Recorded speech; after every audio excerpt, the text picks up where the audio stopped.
Speaking of Bill Belichick, he may want to make a copyright infringement claim against whoever it is in Tampa Bay that has the No Days Off podcast. That is, or no off days. Oh, no. Oh, they got you. They switched the days. No days off. Look at them putting those lawyer tricks right around there. It. Don't have to worry about Belichick showing up saying that's my line, Tampa Bay TV station. Anyway, Dave Canales, the Buccaneers offensive coordinator, was on there recently talking about the quarterback competition that is underway and that apparently will last throughout training camp between Baker Mayfield and Kyle Trask. Here's Canales from the No Off Days podcast.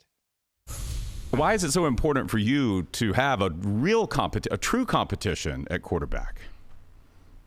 I think it's partly just respecting the team, respecting what's best for everyone, and then also respecting Kyle's process. Comes in as a second-round pick with high hopes, and obviously what a great thing. He's Tom Brady has been here, so he's been able to learn from him, but at the same time, he's worked really hard to try to have an opportunity to show what he can do.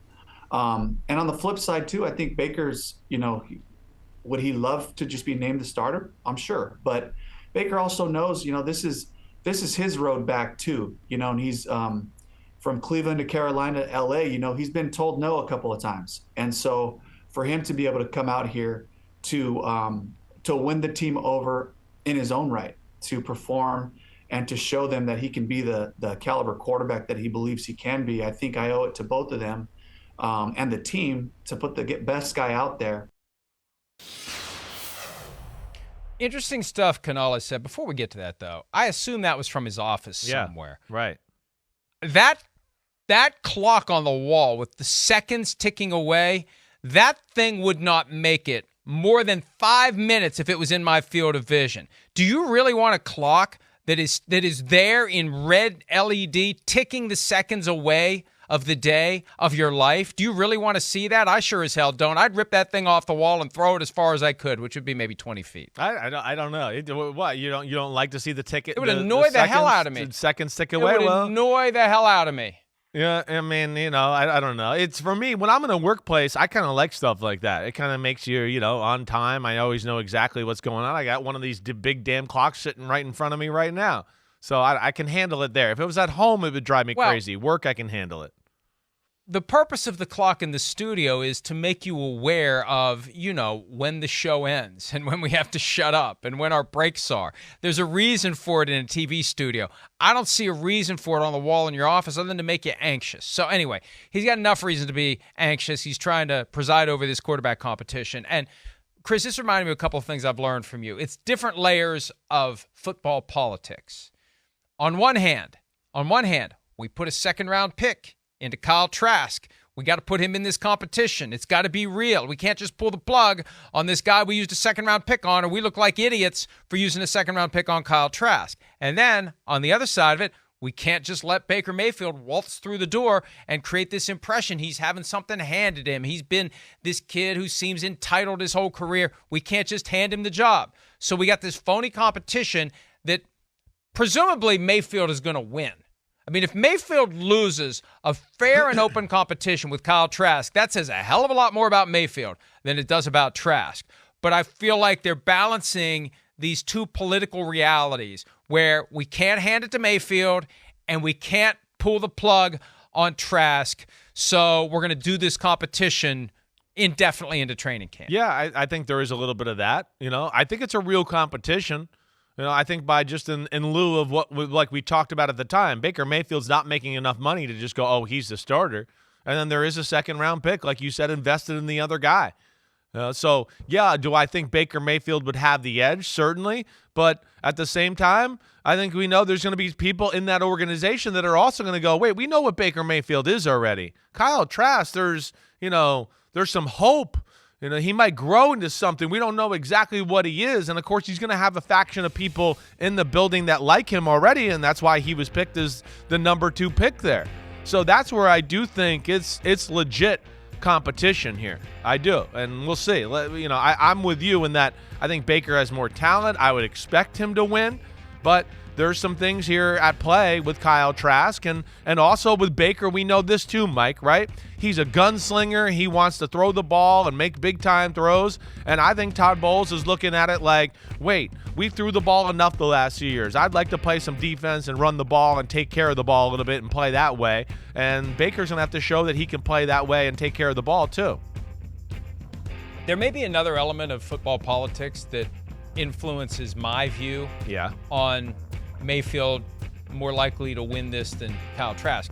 Think about the last couple of years. When have we ever heard, oh, man, they really love Trask. Oh, man. You're right. There's not been a ton of buzz. Oh, man. Exactly. Oh, man. Right. Hey, if Tom leaves, Bucs will be fine. And maybe the political reality there is tiptoe around Tommy because ownership wanted to be damn sure that Brady stayed as long as they could get him to stay because they want asses in the seats, and Brady was putting asses in the seats. So we're not going to have any leaks. We're not going to have any discussion.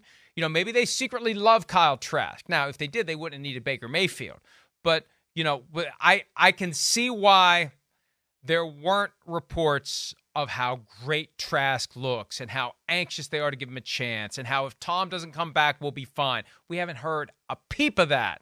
So it's either something they don't believe or it's something that they believe and they're suppressing because they were tiptoeing around Tom Brady. I think there's reality to that. You know, there definitely is. We never...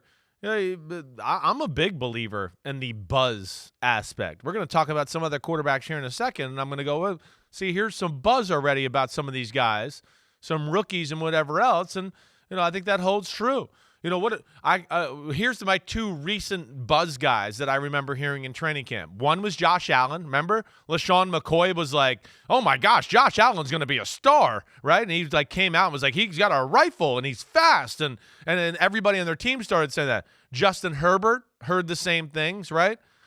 So, yeah, there's them. And then there's some other ones where we can get into Tua and there was no buzz, nothing about it. And I do think there's some merit to that and what guys are seeing and how much it's jumping out to them on that first eye test. Travis Kelce on this program in the 2017 season. There's another one. Patrick Mahomes. Right. Raving about it. Right. To the point where when they were in an offensive slump that year, I was sitting here saying, why don't they pull Alex Smith and put in Patrick Mahomes? I mean, who knows what he would have done? Who knows? If he played like he did in 2018, it shows up on the scene in November and they don't have a chance to react to him and figure him out, they could have had a pretty special season then too. They still got to the playoffs in 2017 without him playing. So I go all the way back when I was in the very early days of being in this business, and I started hearing buzz out of Dallas about this guy, Tony Romo. It's like, who the hell is Tony Romo? Undrafted. Sure. And the buzz was there. The buzz was there. Right. And remember, when Sean Payton became the coach of the Saints, he tried to trade for Romo, who still hadn't played yet. Tried to trade for him. The Cowboys said, no. So they knew they were eventually going to put Drew Bledsoe on the bench and put Tony Romo in, and he was going to be, what he was for the Cowboys. So you're right. We've heard none of that with Trask. And I would assume that it isn't tiptoeing around Tom Brady because even if you try to do that, someone's going to say something at some point. That's right. Somebody who's not sensitive to those political realities is going to say, man, Kyle Trask can throw the ball. He can spin it, baby. Somebody would have said something by now. Yeah. Bruce Arians would have said something by now. Think about that. Bruce Arians isn't going to measure his words for anybody. He hasn't said, has there ever been a time where we've heard from Bruce Arians how great Kyle Trask can be? The only thing outlandish I remember him saying over the past couple of years was that Blaine Gabbert is the most underrated player in the NFL. Right. Well, because Blaine Gabbert was opening eyes. People were like, man, Tom Brady's awesome. Blaine Gabbert's like, whoa, look at him throw the ball. It's he was that. So to your point, there was some buzz. That's why he brought him up. Guys on the team see it. Man, every day this guy, he's a good athlete. He throws strikes. He can spin it a little bit. I think it's a real thing to what we're discussing there. And the players usually have a pretty good eye for what pops. And I'll be interested to see how they handle this whole situation. I will. Again, I certainly think Baker Mayfield is going to be the guy that's in the leader house when it's all said and done.